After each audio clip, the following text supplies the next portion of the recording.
à l'occasion de la présentation des deux ouvrages du ministre Paul Malécou, j'ai cité Gabon, terre de prédation et Le secret des choses cachées.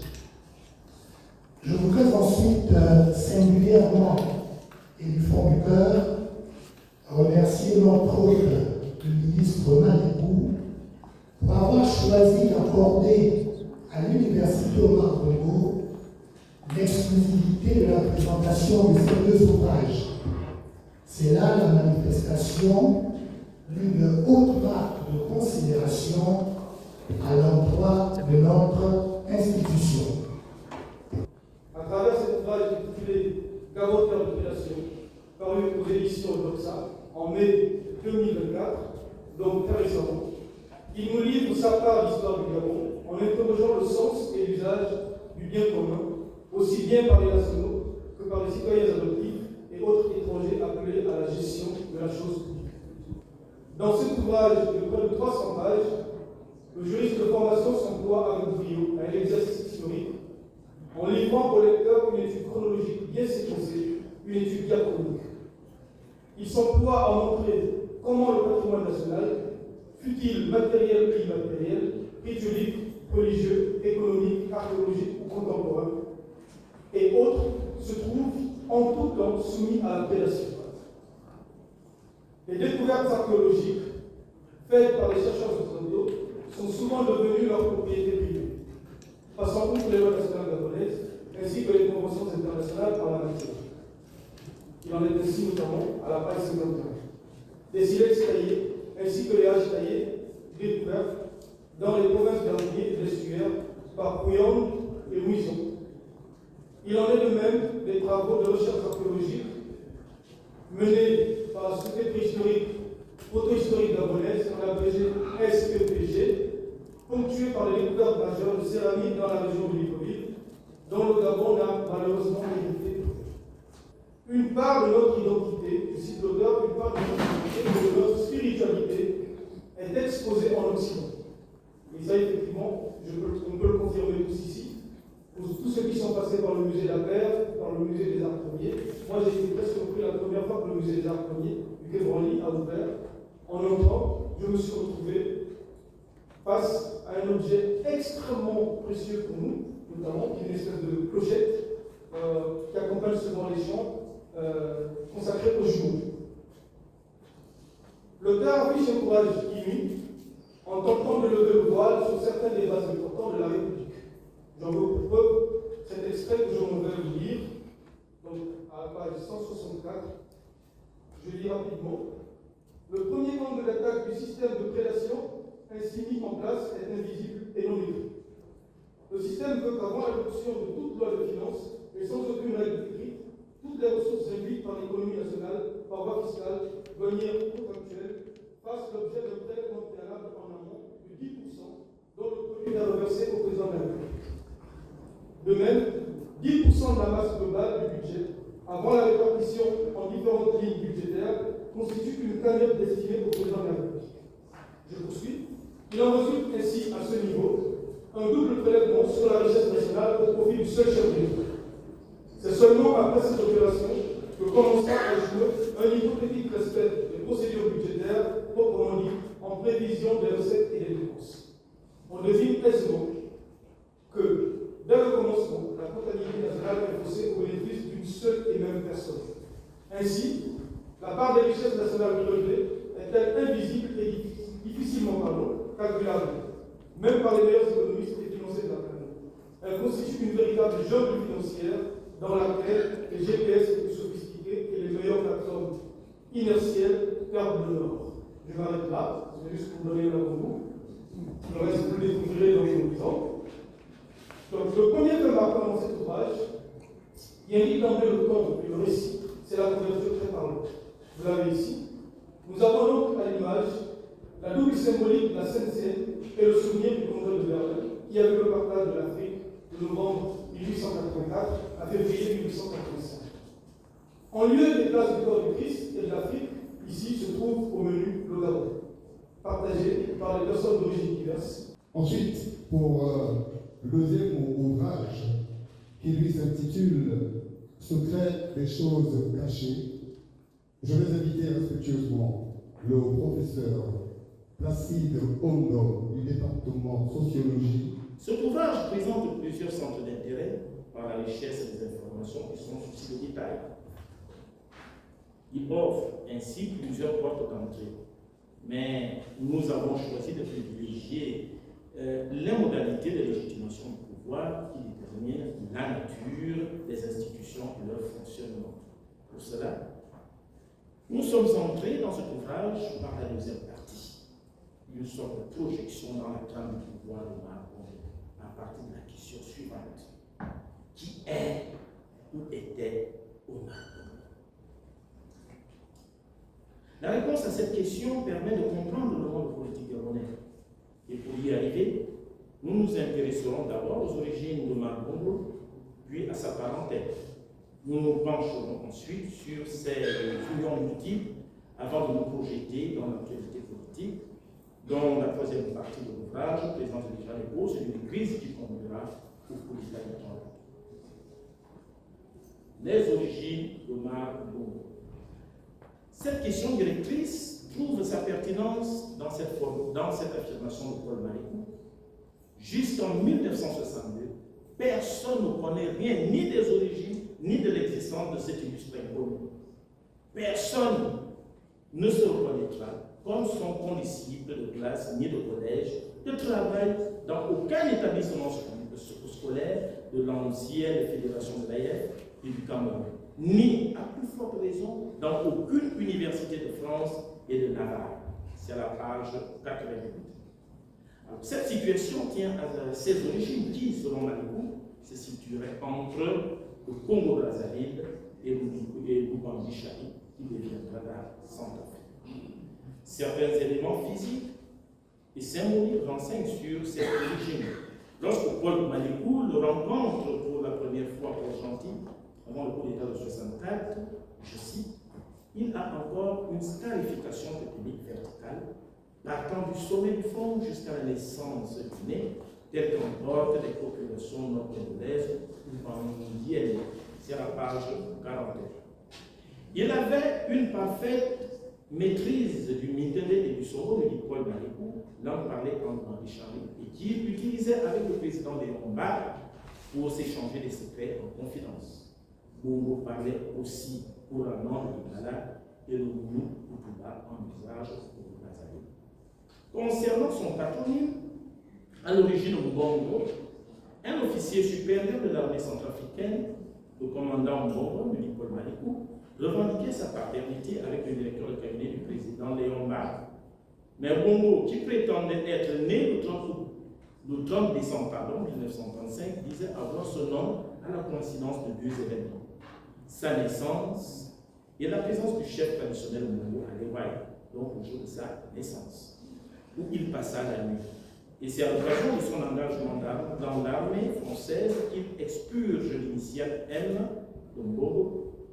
Paul Maricourt confie également que le nom Ondimba, qu'il ajoute à son patronyme officiel à la suite d'un long conflit qui l'oppose à la descendance du chef Mbongo, n'est pas celui de son père, comme le prétend officiellement, mais celui de son supposé grand-père maternel, alors que le prénom Basile n'était qu'une pure fantaisie.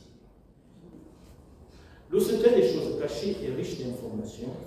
C'est un livre écrit dans un style simple et soutenu. Il se lit aisément et vous entraîne passionnément dans les méandres du pouvoir politique au Gabon pour y découvrir des choses cachées, lesquelles ont structuré et structurent encore l'ordre politique gabonais. Cet ouvrage déconstruit l'histoire officielle qui a longtemps travaillé et alimenté même le sens commun scientifique. Par cette acte de rupture, Paul Maricourt rappelle au monde universitaire les défis que lui lance et ne cesse de lui lancer l'objet politique. Nous devons donc désormais non seulement être plus inventifs, mais surtout rompre avec une science politique avenante et complaisante. Je vous remercie.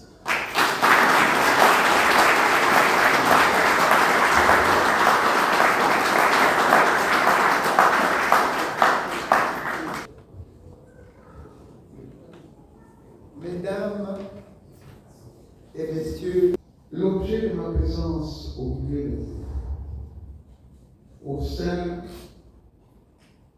de votre angle du savoir et de la culture, est purement prosaïque et ne revêt aucune prétention au-delà de mes capacités intellectuelles et de ma modeste expérience de la République. Je viens vous présenter, ou plutôt, on vous appelle, sous votre haut sacrement,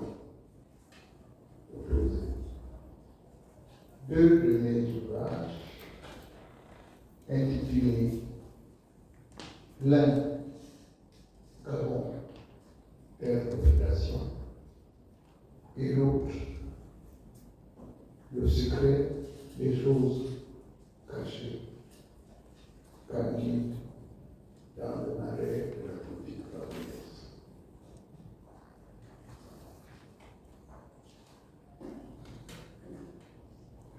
Le premier ouvrage est un regard rétrospectif que je jette sur un phénomène économique qui marque notamment l'histoire de notre pays depuis qu'a débuté la recherche archéologique de notre espace géographique jusqu'à sa promotion au titre d'État formellement indépendant et souverain dans le Conseil des Nations. Ce regard rétrospectif ne constitue pas un ouvrage scientifique au sens universel du terme. Il indique des repères et des sources d'inspiration pour les chercheurs intéressés par les sujets que je y aborde.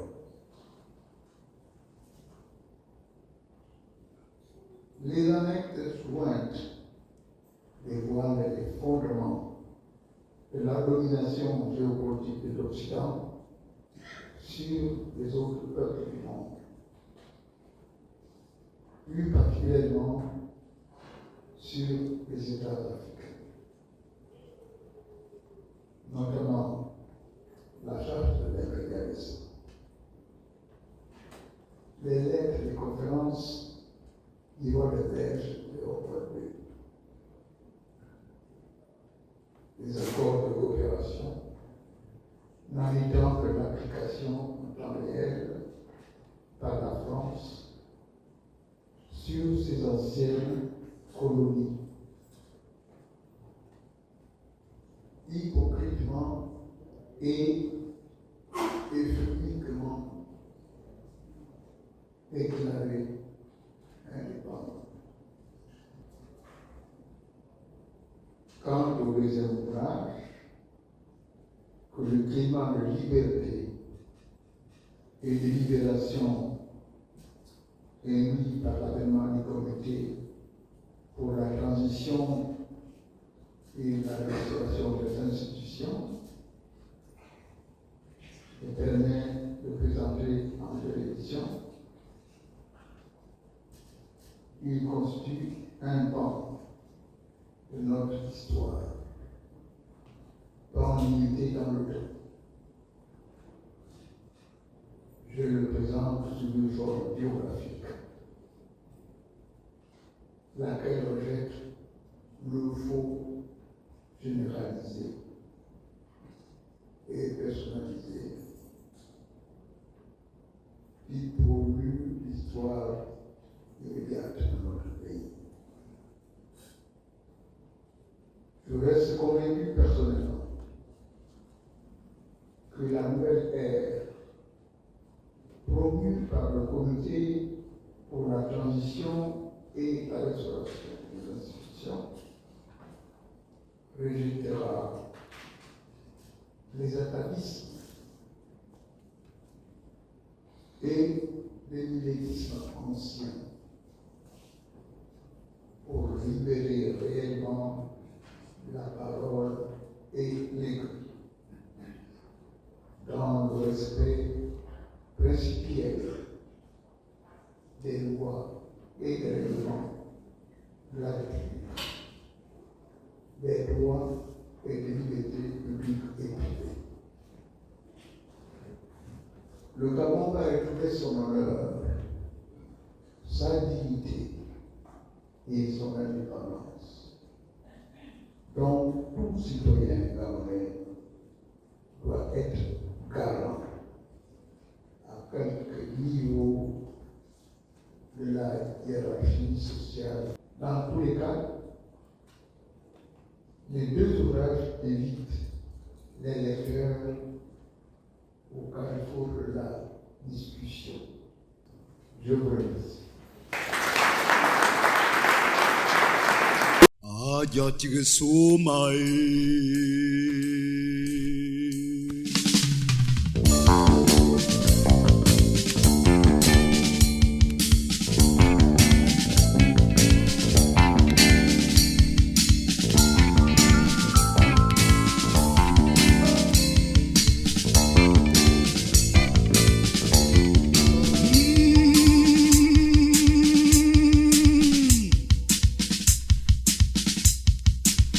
Yesuva mokikitongo titende musave vela hayat kesuma go hayat kesuma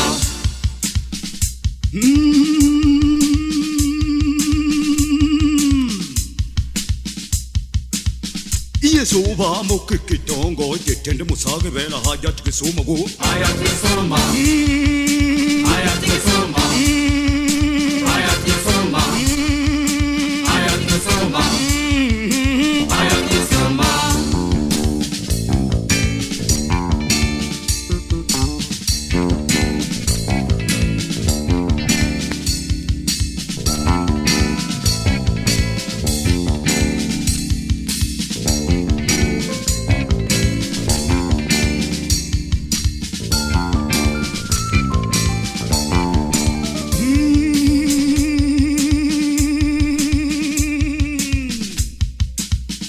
Yesuva mokikitongo titende musave vela hayat kesuma go hayat kesuma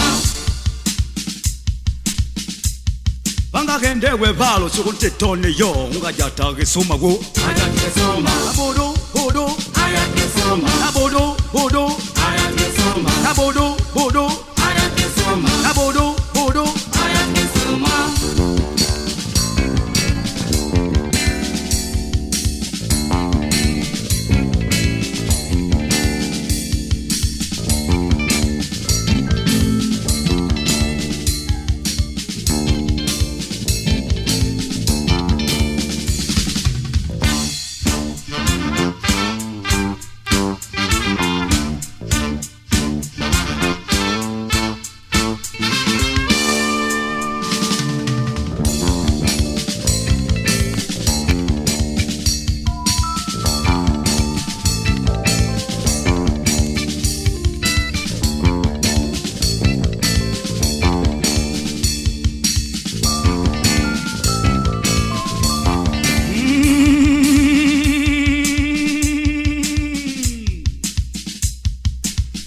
Yesuva mokikitongo titende musave vela hayat kesuma go hayat kesuma